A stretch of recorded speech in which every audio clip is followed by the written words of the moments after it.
Bonjour, je suis Mathieu Daldy, conservateur du patrimoine du musée Condé du domaine de Chantilly, et je vous retrouve pour le premier numéro d'En tête à tête avec un chef-d'œuvre au sein de ce musée Condé qui est confiné. Et nous sommes face ici à l'un des chefs-d'œuvre des arts décoratifs du musée Condé. C'est le meuble minéralogique offert par le roi de Suède Gustave III au prince de Condé, Louis-Joseph, en 1774. C'est un meuble d'ébénisterie suédoise due à un grand ébéniste qui s'appelle Georges Haupt, qui a été très marqué par l'art français, ce que nous pouvons voir ici.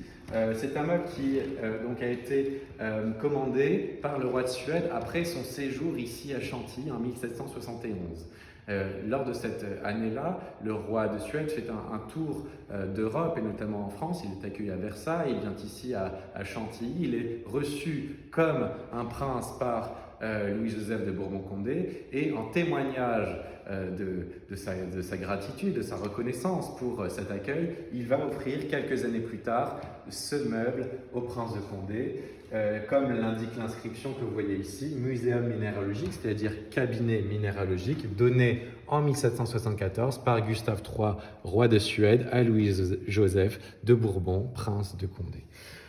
C'est un des mobiliers les plus précieux du musée Condé, mais aussi de l'ébénisterie suédoise. Lorsqu'il a été réalisé, il est resté plusieurs mois en exposition au palais de Stockholm, de façon à ce que les courtisans, les visiteurs puissent en admirer la facture. Il est arrivé ensuite ici à Chantilly, dans 4 caisses différentes par bateau, un bateau qui a accosté à Rouen et ensuite qui a traversé la Seine, ensuite les caisses sont arrivées ici à Chantilly. Alors il y a plusieurs parties, on peut le décomposer ce mobilier. Vous avez d'abord les pieds qui sont cannelés avec les chapiteaux ioniques. Vous avez ensuite la partie inférieure composée de 2 vantaux que nous allons ouvrir tout à l'heure, marquetés. L'ensemble est en structure de chêne avec des plaquages d'amarant, de sycomore, de bois de rose, de houx, etc. Pour notamment toutes ces marqueteries qui sont extraordinaires. Au-dessus de la partie inférieure, vous avez la partie centrale avec un abattant marqueté de manière très intéressante avec des outils, avec une torche enflammée aussi, qui servaient aux mineurs pour extraire les minerais, notamment ceux qu'on va disposer à l'intérieur de ce cabinet minéralogique. Au-dessus, vous avez l'inscription et puis sur cette frise, vous avez les armes du prince de Condé, les 3 fleurs de lys avec la brisure, qui sont entourées du collier de l'ordre de Saint-Michel et du collier de l'ordre du Saint-Esprit. Et puis, ce qui est le plus étonnant, c'est la partie sommitale avec toutes ces pierres semi-précieuses. Vous avez du quartz, vous avez de l'amiante, vous avez toutes ces pierres qui ont été collectionnées par les princes. Et justement, ce décor extraordinaire signifiait bien l'usage qu'on avait de ce meuble. Alors, si on ouvre ce meuble,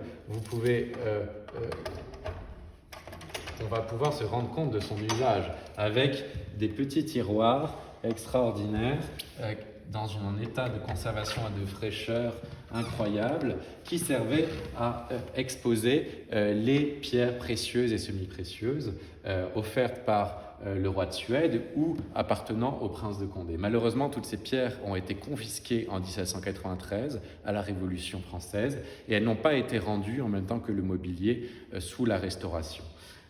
Et donc, si on ouvre un de ces tiroirs, vous pouvez voir qu'ils sont extrêmement profonds, avec ces plaquages très très frais. C'est vraiment un des chefs-d'œuvre de l'ébénisterie du temps. Et puis, si on continue, je vais refermer cette partie. Si on continue au-dessus, on a ici la petite serrure qui est cachée sous ce cache-serrure. Et puis, l'abattant, vous voyez, le mécanisme est encore tout à fait opérant. L'abattant qui permet de dévoiler ici 21 tiroirs, plus les 6 en dessous, nous sommes à 27 tiroirs, qui, là aussi, permettaient de classer, de ranger la collection de pierres du prince de Condé, des minerais notamment. Alors ce meuble est aussi très symptomatique d'une période des arts décoratifs très importante qui est celle du goût néoclassique, c'est-à-dire d'un retour à l'Antiquité, à la fin du XVIIIe siècle, dans les arts décoratifs et notamment ce goût à la grecque qui est né au milieu du XVIIIe siècle et qui est ici à son sommet. Alors ce goût à la grecque, on le voit déjà par des formes très droites, très pures, parfois un peu viriles, que vous pouvez trouver sur le cabinet, et puis par ces ornements, notamment les ornements en bronze doré, que vous pouvez voir, ces guirlandes, ce tore lauré. Également, si on descend les colonnes, les pieds cannelés, un peu à la manière de colonnes antiques. Et puis ces œuvres et ces d'art, tout un vocabulaire issu notamment de la redécouverte de l'Antiquité gréco-romaine à la faveur des fouilles opérées à Pompéi, à Herculanum.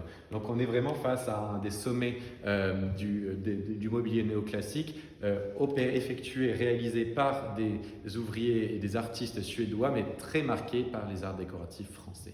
Donc ce cabinet ménarologique, tout à fait unique au monde, peut être découvert ici au musée Condé dans le parcours permanent, au sein des appartements des Princes de Condé, dans la salle des gardes, il est entouré notamment des effigies des princes. Vous avez le duc d'Enghien, Henri-Joseph ou Louis-Joseph lui-même, ici, qui a justement été le destinataire de ce fabuleux mobilier.